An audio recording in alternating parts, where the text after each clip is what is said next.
record the technical part. The reason that it's an issue with file names coming in wrong is that's how things are sorted for our jury. And the way materials come into our jury is how they are subsequently organized on the SAA computer for all of the files pertaining to exhibitions, for all of the files that I send to museums, for the files that we upload to Dropbox, for press releases and magazines. So when things are not labeled correctly, there's problems, there's issues. Now, for some of us, that's pretty easy, especially the 2D people. We typically are just dealing with one image when it comes in, the image that is accepted. But for sculptors, you could have more than one image, especially now that we have more than one image in the catalogs.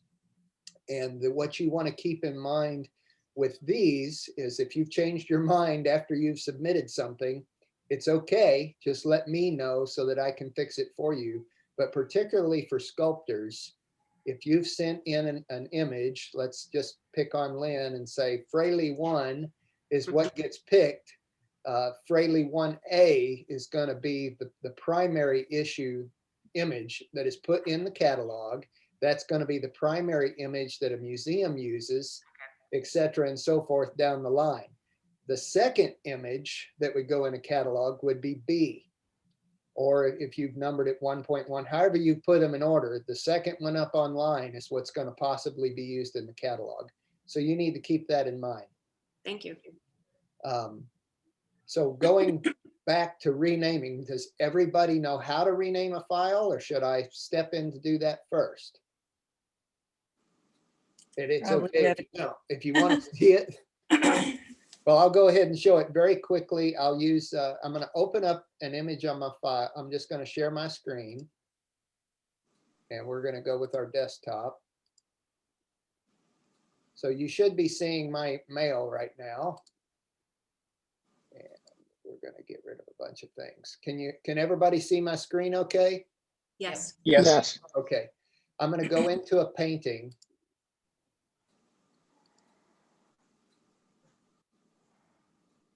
And I'm just going to copy this one.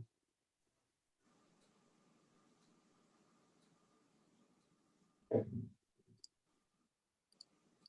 I'll paste it over here. Now, the first thing that's important with your images is something called compression. And compression is, let's just say, for a 2D artist, you put 1,000 brushstrokes in your painting. When you scan that or take a digital photograph of that, it equates to a number of brushstrokes. If you want it to look exactly the very best that it possibly can, you want to use an image format that does not compress your image. And the main one there is a TIFF file. That's TIF or TIFF, and that's what we save all of our painting original files as, TIFF files. So here's the thumbnail of the painting. You can see right here that it's a TIFF file. Those are typically larger. This one is 3.3 megabytes. The reason it's not a lot bigger than that is we work in miniatures. So this painting is displaying on my screen life size or a little bit bigger than life size. So it's a little different for me as a miniature painter. My files aren't quite as large. But the first thing I want to do is show you how to rename a file. So this is called a Palo Verde Palace. And you can see I have it titled in title case. So that means I have the first word or the first letter of every word capitalized. That's title case. I've also left a space in between to indicate that this is my title. Now, it used to be in the old days when you put stuff on the internet and you did raw code, which is the way I've always done, you had to have something in between every space. You couldn't leave a space on in coding. You would have to replace it with %20 or put a dash or something else between the letters. There couldn't be a blank space. But for our purposes right here, it's not necessary, nor is it necessary when you send me images. But to rename something, the easiest place to do it is to just highlight it. And what I'm doing is right-clicking on my mouse, since I'm right-handed and have my mouse set up that way. You can see it's giving me options: open, open with, move to trash, get info, or rename. So I can select that and go rename, and it's going to highlight everything except for the file extension, the TIFF. It doesn't change that. So if I wanted to change it to a Palo Verde Palace copy, I just title copy after that. And then I click off of it and it is renamed itself. And in mine, I can also do that just by clicking it again. I didn't have to right click. You can see that just clicking it again also highlighted a Palo Verde Palace copy. So then I can come back in here and delete that off. One thing I recommend is always making copies of your images into another folder. Don't sit there and work with your original files. I've learned that lesson the hard way too many times. You don't want to resize something permanently and screw up what you have. I also would recommend that you do backups constantly. I do a backup anytime I do any kind of significant stuff on our computers. I do a backup that day. And I do that because I have lost 2 computers and 1 backup. So it can happen. And to be able to plug in a little backup and restore your system is a whole lot less pain than taking an hour each day and backing it up, because you can walk out of the room when that happens. So that's how you want to change it. Now, let's say that this is a Palo Verde Palace TIFF file, and I need a JPEG file. So let's walk through the process of submitting this to the SAA. So the first thing I want to do is click on it.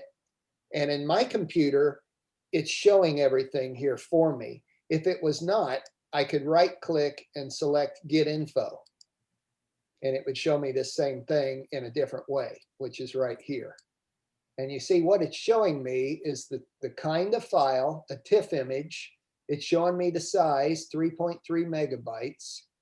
And it's also going to show me, usually it'll show me the dimensions, which are right here, 1051 by 1051.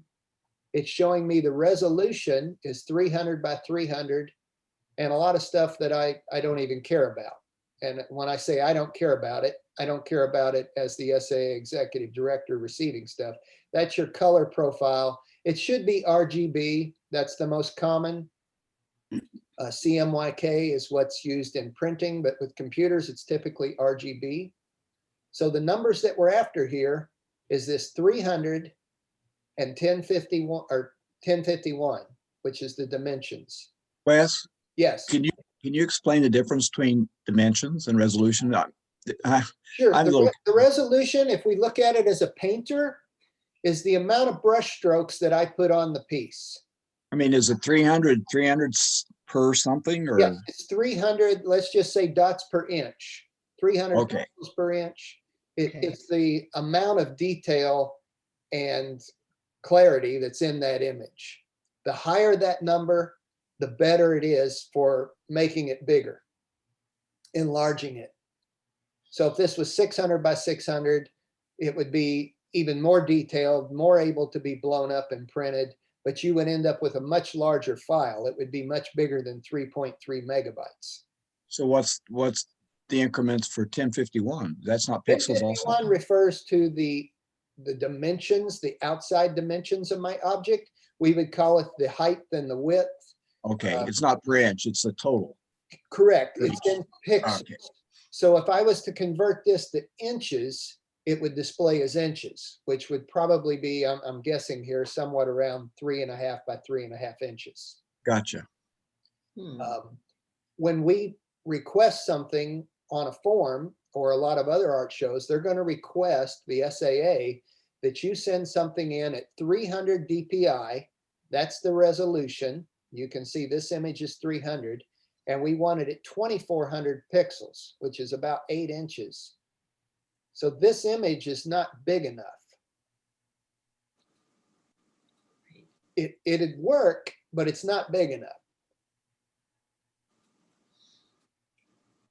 I can easily make it bigger as a TIFF file at 300 DPI because it's not going to change the quality of it. And I'm going to show that now. I'm going to close this down. Now I'm going to double click on this, which is going to open this image large. And it's going to open it in the default program on my iMac computer, which is Preview. Now on a Windows computer, you're going to have some kind of other default viewer that comes up to look at PDFs, JPEGs, TIFFs, all those different files. So now I'm looking at my painting about 3 times its life size, but I want to change the dimensions. So I need to figure out how to do that. So up at the top where it says preview, file, edit, view, go, tools, window, help, you can just kind of click on them. What I'm looking for is something that says resize. I don't see it under file. I don't see it under edit or view. There's actual size, go, and there's tools. Under tools, I've found one called adjust size. That's what I want. Now it's going to be different on whatever program you're using. And I'm actually going to show you 3 different programs on this computer, how to do it. But on this one, I just want to click adjust size. And now you see it's coming up 1051 by 1051. It's telling me it's in pixels. So let's change that to inches. And it was exactly 3.5 by 3.5. So now I want to change it back to pixels. And for the SAA, I want that to be 2400. So I'm going to do 2400 by 2400. It automatically changed it for the height and the width. On some programs, you may have to do what they call break the chain or break the lock to where the 2 will automatically correspond to each other. And I'll show you that in one of the programs here in a minute. You see the resolution is still at 300. So now it tells me that this painting is going to display at 8 by 8 inches. And it's now 23 megabytes instead of 3.3. So this is a very large file, way too big to email. So I'm going to click OK. And now you can see how much bigger it just made my image on my view. So now what I want to go to is File, which is where we save an image. And I don't want to hit Save yet because Save's just going to save exactly what I have. I want to change this. So I want to go down to Export. Now you could also use Save As, but I want to change the format. I don't want it as a TIFF file. I want it as a JPEG. And on preview, the way to do that is through export. So I'm going to click export. And now export has brought up by default JPEG, but you can see here that I could change that to all these different formats, TIFF, PNG, PDF, and whatever these other fancy things are that I never use. But I want a JPEG. So I've got JPEG selected. Right here, I can adjust the quality of my image. Since I'm hoping the SAA is going to accept this, and I'm hoping it gets put in the catalog, I want it as its very best quality. It's still got my title, a Palo Verde Palace. It's now got JPEG and the file size of 1.8 megabytes.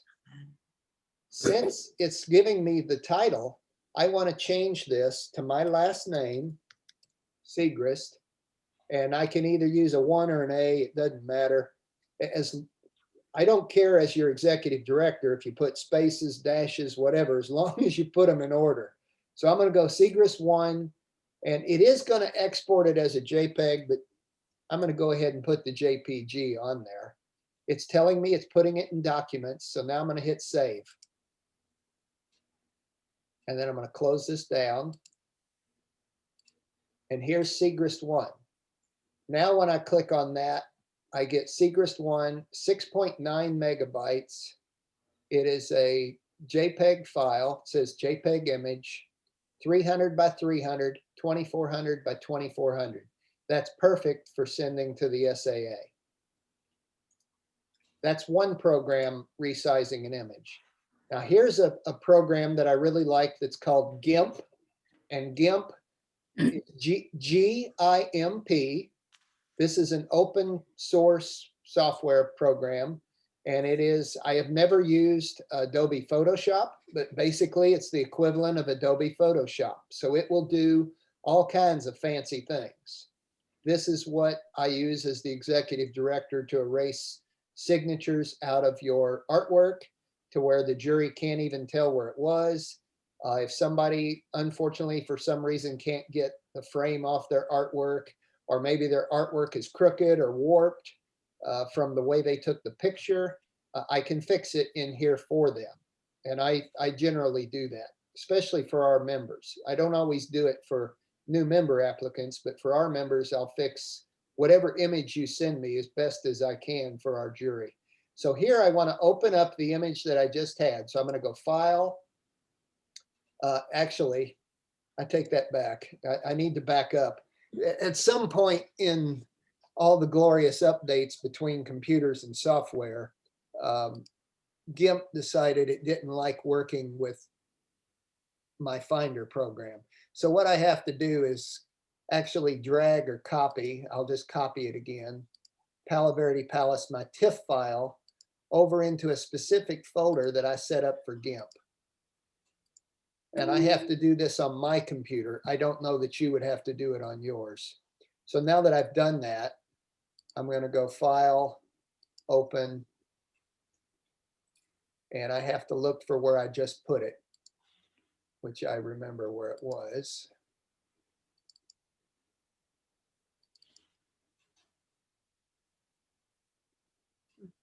And now it's opened up again in this program.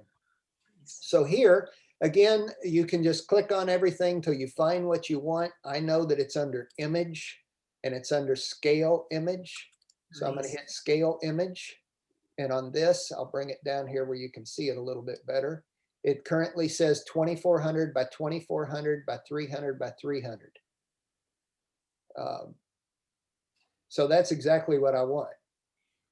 I don't have to change it at all. So there's no need to scale it here.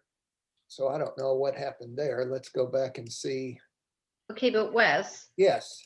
if you ever had, is it a good idea to never make it bigger than what it already is? Like I've heard that if you've got it at, say it was at, the 20, well, say it was at the 1800, like, and I think that's what you did. You did 1800 by whatever it was. And then if you make it bigger, don't you lose the resolution? Not significantly enough with that 300 DPI. You're okay there to make it like that because we're not changing it by very much. But the question that you've asked, if that was at 72 DPI and I tried to make it bigger, it would look terrible. And I'm going to display that here in a minute. Okay, for some reason, this one, I must have hit save, not paying attention, but it's already at the size that I want. But that's where I would have changed it. Again, I would hit File, Export As, and it's telling me up here at the top, right now it's exporting as a TIFF, which I don't want. I want it as a JPEG. So I'm going to actually retype after the TIFF, JPG. Palo Verde Palace, JPEG, and I want to go ahead and change that to my name, Siegrist 1. Export. Now it is going to export where I just moved it. It's putting it in the same place that the original file was in. Okay. And this program, like I said, is a lot fancier. It does all kinds of different things that you can watch YouTube videos to learn how to do. I don't want to save it as any of this stuff. I just want a simple pared down JPEG to send to the SAA. Up at the top, again, the quality, the bar is all the way across, says it's 100%, so I'm not losing anything noticeably to answer Judy there. I'm going to hit export and patiently wait for it.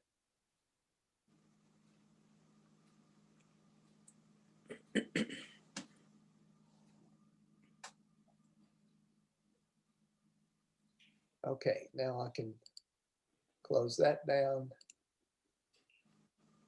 And the image is not the one that's there. It's the one that I moved over to here. So I'm going to drag that over to Documents. Now it's asking me if I want to replace it. So I'm going to tell it keep both so we can see them both.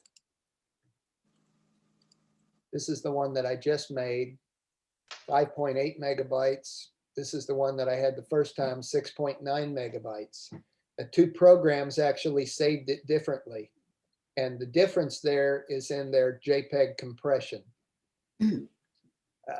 I can't see a difference. I mean, that one took a second to load in because of the compression. And that's probably why it's a little bit faster. Yeah, I can see a difference. Mm-hmm. Slight difference. Let's do this.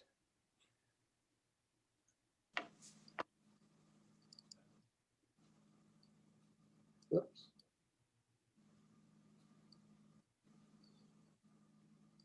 Well, trying to make them close to the same size. Yeah, one's a titch sharper. Yeah, the one to the the one Very to hard the to tell, though. It's not going to impact your jury in any fashion or form, and it's not going to impact catalog because both of them are going to shift with a catalog. Okay, let's close both of those down. Can't get this one out with my windows. got your crop on, I think. Oh, there we go. It's just, So when you have when you're saying export, I always figured that meant it was going to ship it off somewhere. So I just never used it. no. That, yeah, Steve, you have to deal with too much exporting. Here in the States, we don't normally export stuff, so most of us don't know it in that way. Yeah, it means that you are moving it to another location on the computer generally, but it will default to the original location. Okay, thank you. Mhm. Now, the only other program that I have here is Photos, which is, again, the generic photo operating program for a Mac. So I'm going to open that image by importing it in Photos. Doesn't say open, it says import. And again, I have to go to where that image is, and I want the TIFF file.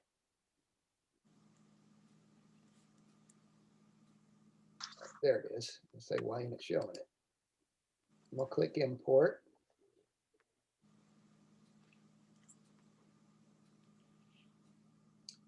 And up behind you guys, it just came in and said that my import is complete. You may have not seen that. There it is. So now I'm going to double click on it and bring it up. And here I want to go to, I'm going to have to move you all over here.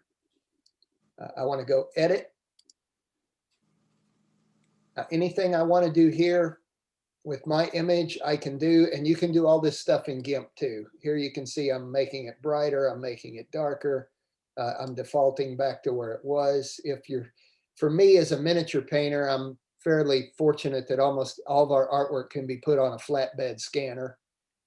I don't have to worry about taking photographs of it, which I did have to do for over a decade with larger works, so I know the pain. I didn't have to worry about three-dimensional lighting as a sculptor does.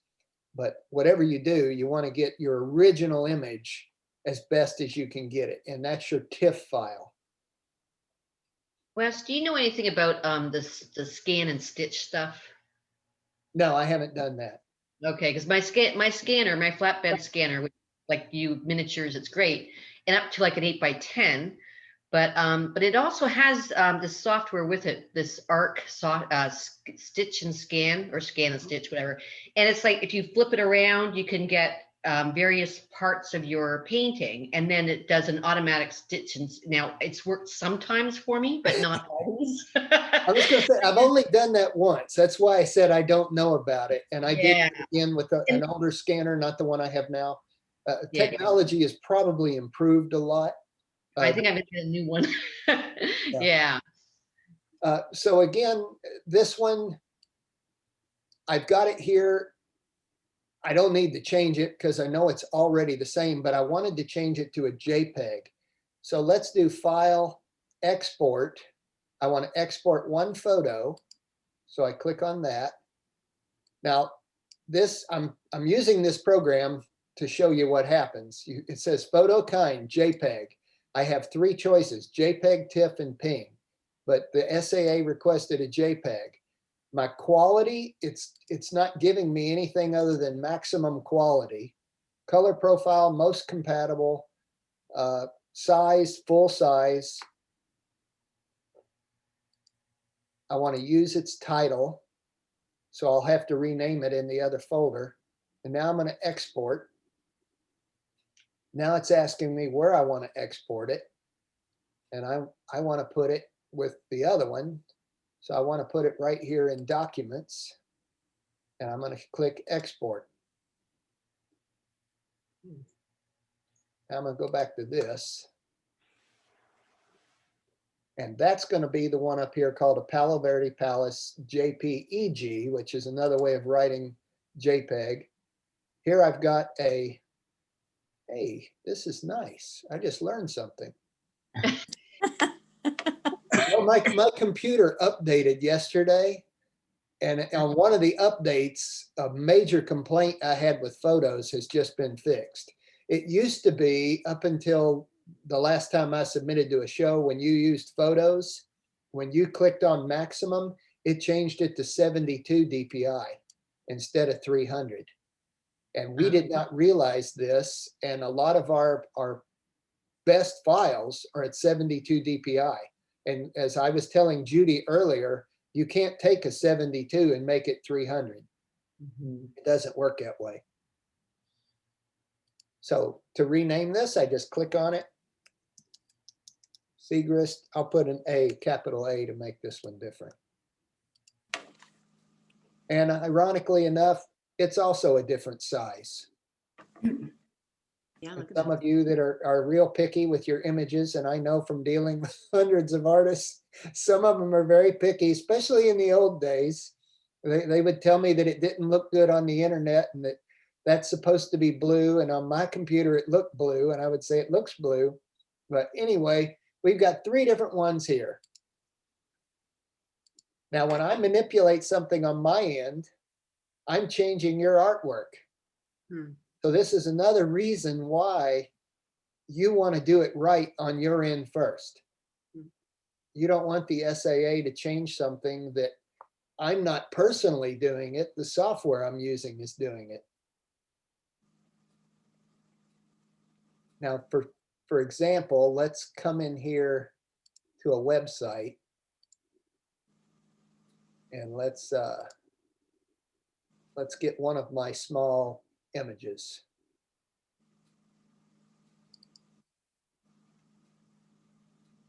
Now here's one of my miniature paintings that's going to be at 72 DPI. So I'm going to drag this out, and it's already starting to fall apart and look pixelized because it's 3 times its actual size. So let's make this bigger.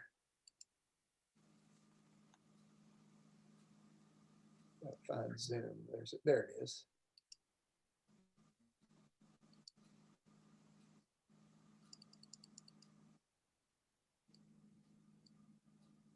Can you see how it's pixelized? Yeah. Yeah. Yes.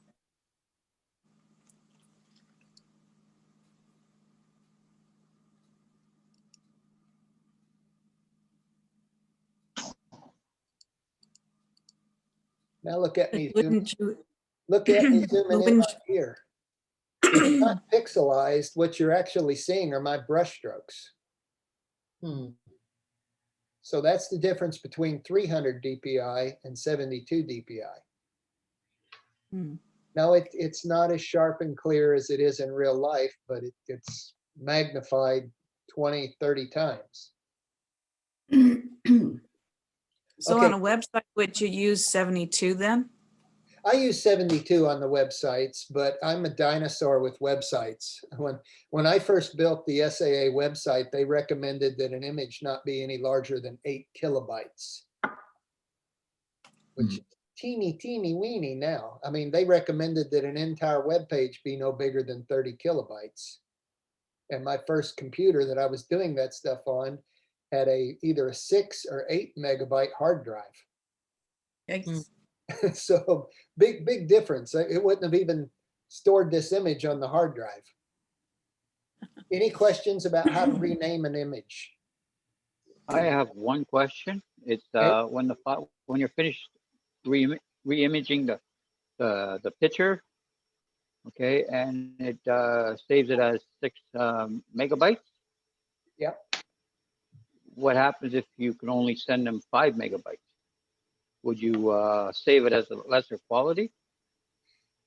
If you have an email issue there, which we have had in the past with artists sending stuff, there's a couple things that you can do. If you really want your quality to stay high, you want to investigate what you have on your system that might be able to zip that. In other words, compress it further to email it. And then I would unzip it on my end. And I should have looked up how to do that. I don't know that it's going to give me that option right here. I'll have to look that up and add that to another one on how to do that. But that is what you want to do. The other option would be if you could upload it to mutual software, which would be something like Dropbox that you can use for free. A small account with Dropbox. I have one personally, and the SAA has a professional one. And you could upload your file to Dropbox, which is just as simple. This is Dropbox over here on my computer.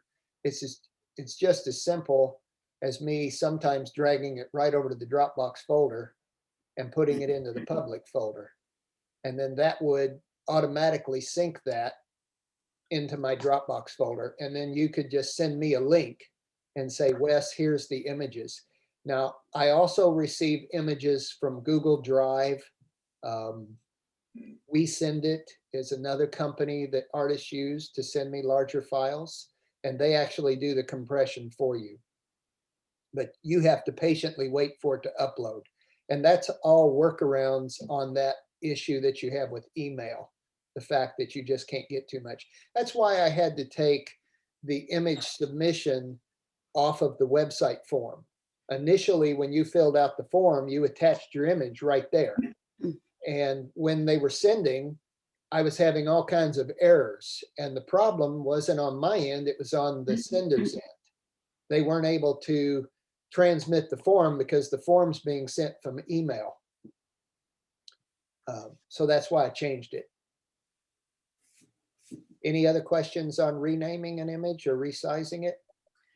I have a question, and I might be incorrect on this, but on the first program where you showed it to us, you slid the slider so that it was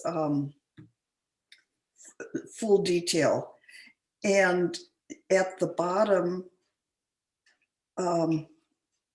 it showed that, it seemed to me like it showed that the amount that it was going to be saved at was different than the size that it actually got saved at. Yes, it was. It did, and I never pay attention to this for that okay. reason. Oh, okay. I've noticed that too, that it says one thing and then does another, but that's the way computers are. They're taking over the world and we don't know it.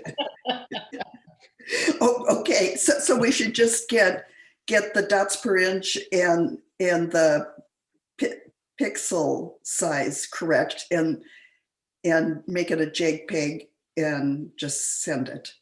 Correct. The most important thing for you to remember is that 300. That 300 Yes. DPI matters the most. If you've got the image the wrong size and you got it at 300, I can make it a little bit bigger for our jury and they'll be all right. And now that the jury's online, we don't even have to worry about it. Now it's just a catalog issue. And if it looks bad for any reason, I send the artist an email saying, can you resend this bigger? It's not working. If you send something that's too big, which I have about 25% of the things that come in are too big, I resize them down. In other words, if you send it at 300 DPI and 3000 by 3000 instead of 2400, I drop it down to 2400 and then save it. So there again, you're losing more compression. Every time you change it, it compresses again. It resamples, at least on the programs that I'm using here. So when you send it in right the first time, you know it's exactly what you sent, not what I've done on my end. Just a Just out of- question. You said something about different monitors view colors differently.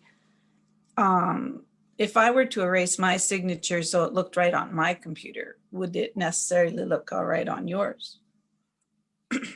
It should, when I say the difference, I don't think it's as big a deal now as it was 20 years ago.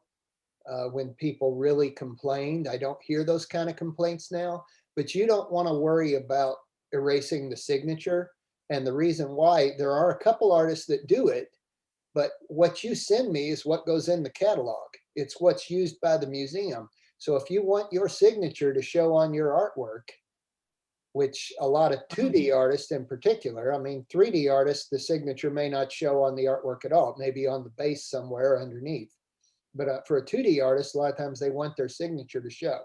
I mean, my signature's on here, but you can't see it because I kind of hid it. I can't paint over top of this gold paint, so I had to put it on the Palo Verde. So I don't want to erase that and send it to myself as the executive director, because then the file that's on the computer for the SAA isn't going to have the signature on it. Okay. And I certainly don't want 135 artists sending me new images. We want to keep everything as simple as we can. Okay, thank you. You're welcome. Just out of curiosity, why do, seems like all call for entries want images in JPEG? If TIFF is higher quality, why not just leave it at TIFF? The main reason is because of what can be displayed and especially what can be emailed. The size is gigantic as a TIFF. This again is a miniature. You're looking at it a little bit bigger than real life, and it's 13 megabytes as a TIFF image. Okay. One of Bob Bateman's big ones, one of your big ones, these could be hundreds of megabytes. Back in the days when we did Giclée reproductions in the early 2000s, and they would scan some of my larger paintings. I don't recall what DPI they were scanning them at, but these were images that were gigabytes in size. There's nothing you can do with them other than manipulate them on that computer and then do that for printing. But we're not concerned about that. Our jury, if you've sent it in at 2400, it's going to be okay. Even if it's 72, it's going to be okay for our jury. That's just not high enough quality to guarantee quality inside a catalog. But for our jury, it'd be all right on a computer screen. And I'm looking at it, my Mac here is something like 24, 26 inches. Some people are using an iPad, others are using laptops. Nobody juries from a cell phone. I can tell you that from our meetings. I don't think they are anyway. Although they could jury a couple of our miniatures on a cell phone, or Judy's miniature, Linda's. Any other questions on images, or feel free to ask whatever you have. If you'd like to Okay, see me well- do something else. I have a question on getting the color balance correct, because it seems to me that what I see on my computer screen, and then if I think I have it right and then I print it out, that the print isn't the same. Is there some way that I can standardize what I'm seeing? The simple answer is no. And the reason that your computer looks better is because it's backlit. The light is coming on this little dove in the nest from behind. So it's sort of like it's on a light box. The entire image is glowing. My colors are fully saturated. As an artist, I just sit there and say, it's beautiful. And then I'll print this off on my printer over here, and it will not look like that at all. It's going to be, it might be close, but it's still going to be subdued. The gold isn't going to translate at all in the photograph that's printed off. Because again, it's not being backlit, it's being front lit. The only color is coming from the light hitting it from above. Where this, the color is coming, the light is coming from behind. So in choosing how my image is going to look, I should judge it by what I'm seeing on my computer screen. Correct, especially for the jury. Now, Yes. for a catalog, I mean, again, the problem with the catalog is they're not tailoring the catalog just for your artwork. They're tailoring the catalog for all of the artwork inside it. So they're saying, okay, this image is just a little bit too green, but if we make it more blue, then, you know, Rochelle Siegrist's painting isn't going to work at all. It's really changing it. So they have to carefully tweak the color balance on the printer when they're printing it off, not on the computer when they're printing it. That it's a give and take, and they have to sit there and say, you know, 98% accuracy is as close as we can get for everybody's image. Okay. So it's in our best interest to present to the jury rather than to the catalog. Yes, I would not fret trying to second guess the catalog at all. Now, if I'm personally printing something off, I could bump up the saturation on this. And again, if you've got the artwork right there beside you that you can compare it to what you're printing on your computer, or you could take it to an Office Depot or Staples somewhere, have them print it off. But you could see that I can come over here to the color bar and you can see that bumping up. I can make it a little more bright. Mhm. And now I've significantly changed this painting from what it looks like in real life to me, Mhm. but it might look better printed. In other words, I tend to put a lot of really bright color in my work. I mean, people think I'm a photographic realist, but I'm really not. When I zoom in there, you can see that, you know, it's blobs of color everywhere. And I've got some extreme intense color. I mean, look how bright this fuchsia is. It's pure color coming Mhm. right out of my paint. It hasn't been mixed out of my palette. Super bright green. Rochelle is always telling me that lime green doesn't sell, but I love that color. So I got it in everything. But, you know, again, I bumped it up here more so probably than what it is in real life to try to print it and make it look better. Okay, thank you. Mhm. This is kind of an ethics question, but it seems like we, as a society, would prefer that what the jury is seeing when they're jurying the pieces comes really close to what the real thing looks like. But I've heard some of our board people say that when they see them in the show, they don't look near as good as what they looked on the computer. So what I'm asking, I guess, is do you think some people do manipulate things so that they can get in through the jury versus what the real work looks like? You know, honestly, I think no. If there is people doing that, I think it's very rare. You know, we manipulate our images sometimes because of what happens on a scanner. Maybe there's a speck of dust that got on here and you know, what we hate about miniatures is no matter what we do, they're being enlarged. This is the way the jury would look at this painting of mine to jury it into the show. And to me, it's lost so much. It's lost its charm. It's lost the finesse that it has at life size when it's only this big instead of when it's this big. So I'm not manipulating it in that sense. But if there's a piece of dust or a hair for some people's paintings, I've seen brush hairs in the artwork that I've digitally removed sometimes for them for a jury image. I think the biggest reason that the jurors sit there and say it doesn't look the same as it did when we juried it is relating to scale and sometimes lighting. I mean, you can go into a museum. Our work is known for its brilliant colors. And if you put it in a dimly lit room, it's extremely disappointing. I mean, I just hate it. And we've had art shows. Rochelle and I were, you know, we only have maybe a 60-watt light bulb to light up a 3 by 6 foot area. And it does not look like our work looks on the internet. It doesn't look like it normally looks to us in our studio.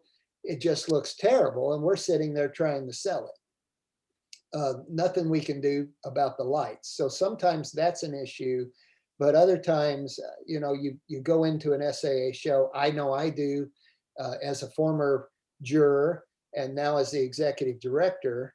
And I do try to pay attention to the size when it comes in, but it's still just numbers compared to when I visually walk into the museum and see everything hanging or displayed on pedestals for the first time. I think one thing that sculpture throws me more than anything.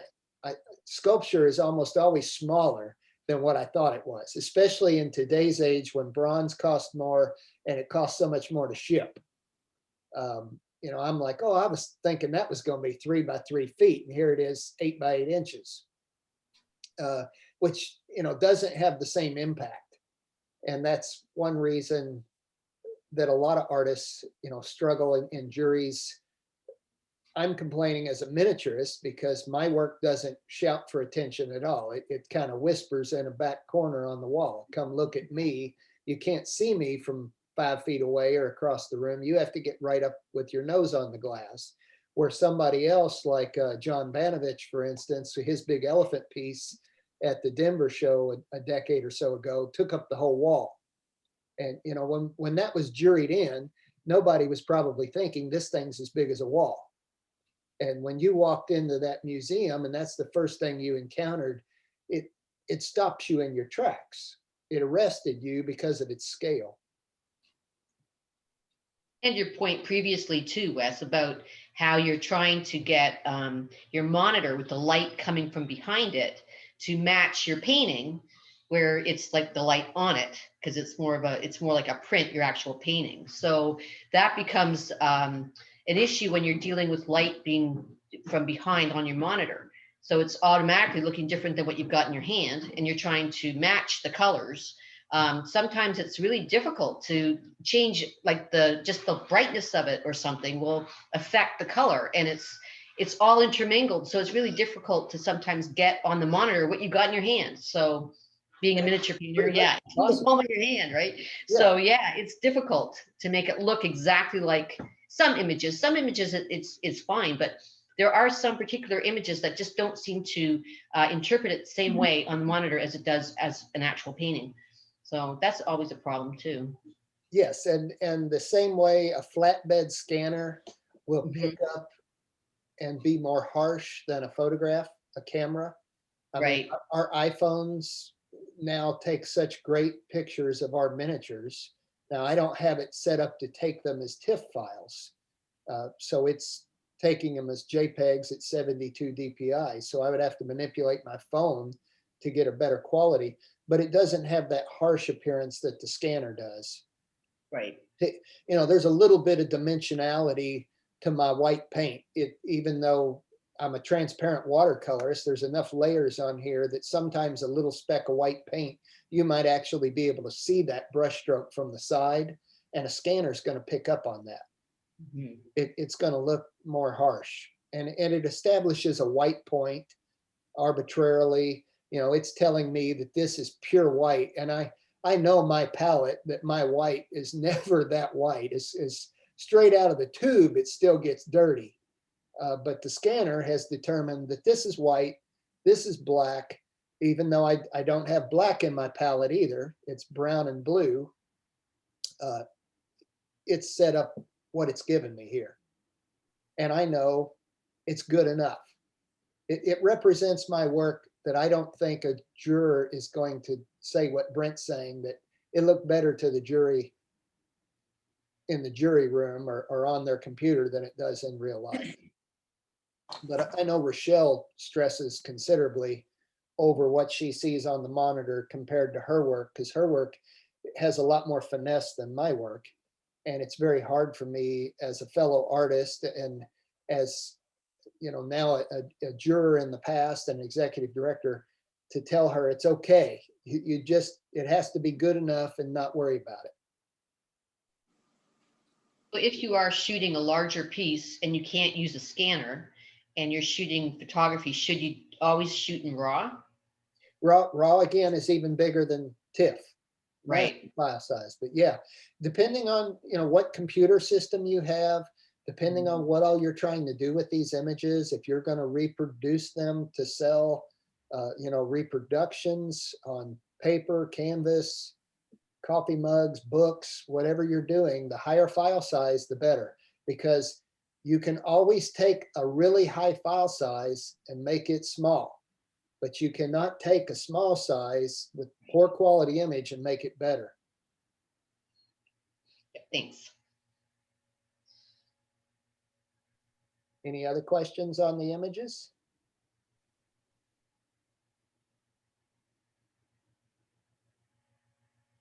Or how to rename them?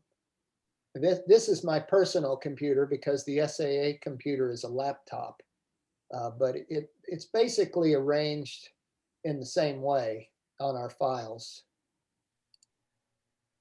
Let me drag this over to where the files are going to alphabetize themselves.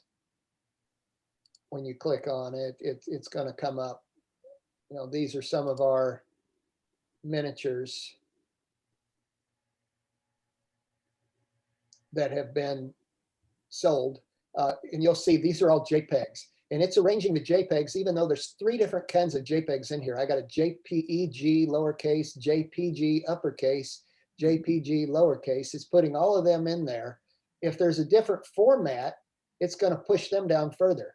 These are the TIFF files,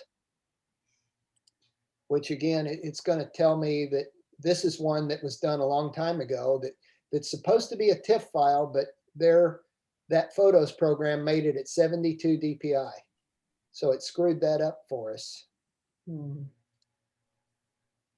Here's another one that 72 DPI. I didn't realize it until it was too late. So we went years resizing things with Photos, not realizing what it had done. And then if there's a different format, I keep scrolling down to the end of the sold painting, you'll see it's got bitmaps all of a sudden. Totally different file that we hardly use at all anymore. And this one, 200 by 197. This is something I did from a slide. And unfortunately, at the time, I didn't set it right. So I spent a couple of days scanning slides at the wrong resolution. Can't make it any better. That'll be the best image I ever have of that painting, unfortunately, because my slides went bad. But sometimes you can scan at 600 on some of the programs I use. Is that good, bad, or indifferent? I've tried that to try to make our miniatures look better. I've scanned them at 600 and then resized them. But again, it's sort of like Judy was saying and Brent, does it look different? I couldn't tell. It was so close, it didn't matter to me to double the size of my file. And the reason I don't want huge files is because it fills up my computer. It makes my computer work slower. Then I need larger backup disks. And I'm just too cheap to pay for all that.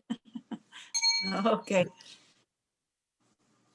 I say I'm cheap all the time, but the only way I make money is by selling artwork. And it's not easy to sell artwork, as we all know. There are easy times, but there's also times that it's just about impossible to sell a piece of artwork when you need just a little bit of money. And for me, original artwork is all I have left. All the books and reproductions, that market's gone from our business. So for me to make, if I need $50, I have to sell a $600 painting. You're frugal. Yes. Well, that's my options right now. Yeah. Well, not right now as executive director. Prior to that, when all I had for income was the sale of my artwork. Frugal's good.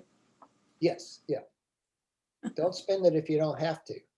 Then you can relax.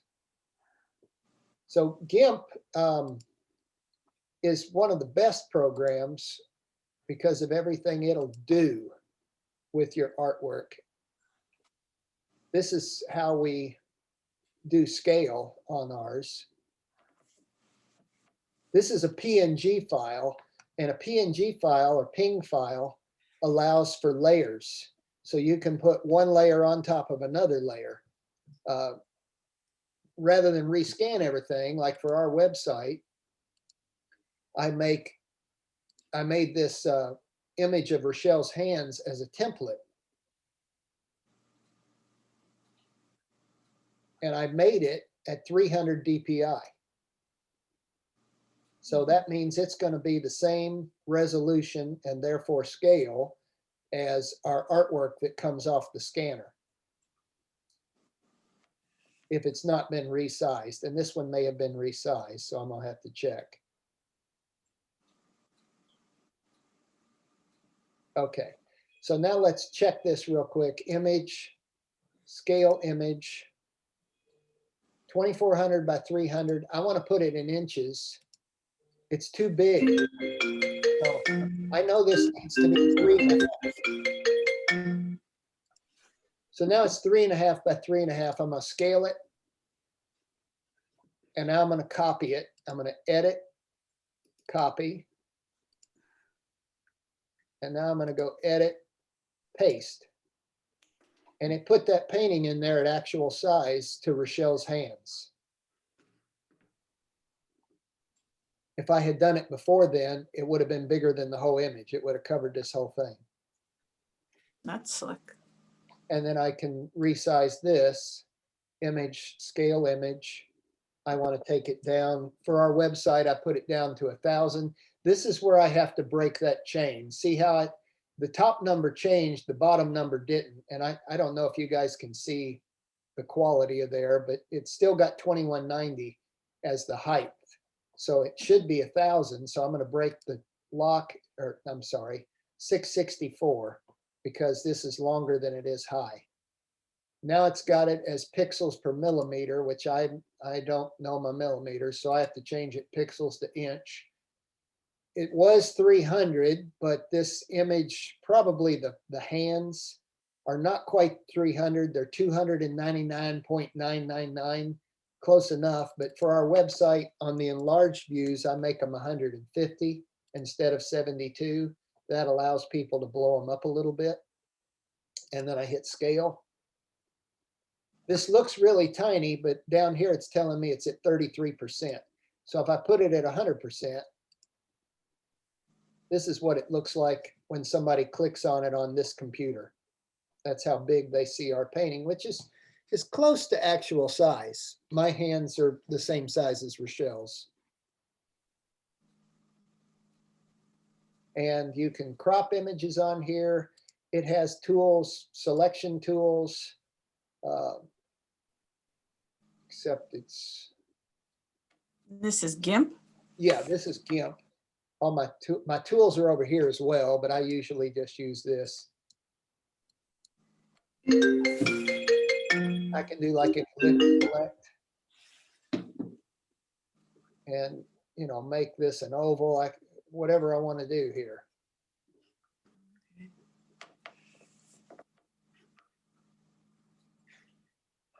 So this has a lot of options for you. You can make the fancy words, all kinds of cool stuff with GIMP.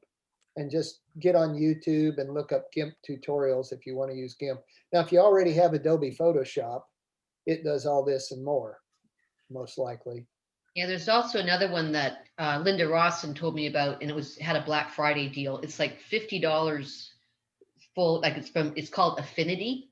And they have a photo part, a designer part. So it's almost like Illustrator and Photoshop and whatnot. So $50, and that's outright. They give you free updates. I think it's originally from Europe. I think it's from Britain. Yeah, so it does everything that Photoshop does. That's great. Yeah, that's a good price. I think Photoshop now is a $9 a month subscription. And that's crazy if you're, I mean, I know that a friend of mine, well, she does, it's a print place, and they use it a lot, and they use Lightroom, which is part of Photoshop, and they're paying $29.99 a month. And it's like, oh my God, that's crazy, you know, and they have to do it every month. I just can't see how you can sustain that. So I told her about the Affinity thing, because it's a one-shot deal, right? Like $50 and you're done. It's pretty good. Well, to sustain that, you have to sell artwork and go do art shows. For GIMP, it's free. So I didn't have to sell anything or do any art shows. Mm-hmm. I use Elements. Yeah. that's another program.